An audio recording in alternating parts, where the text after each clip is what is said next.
Мен 28-ші орта мектебінің 6-шы А сынып оқушысы Елубаева Саида Алаш қозғалысының қайраткері атты облыстық мәнерлеп оқу челленджін 9-шы А сынып оқушысы Еркін Ақтұрғыннан қабылдап алдым.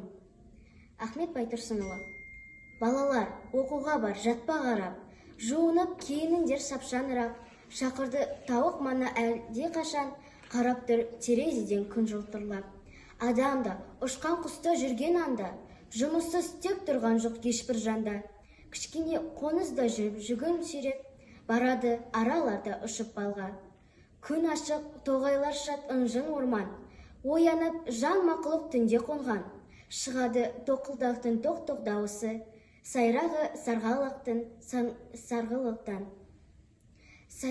Өзенде балықшылар аут қарап тұр, тоғайда орақ даусы шан-шын ұрған. Алалап, алып тапты қолдарын, Құдай емес жалқау болған. Мәнерлеп оқу челленджін 6-шы А сынып оқушысы Ибрашева Надираға жолдаймын.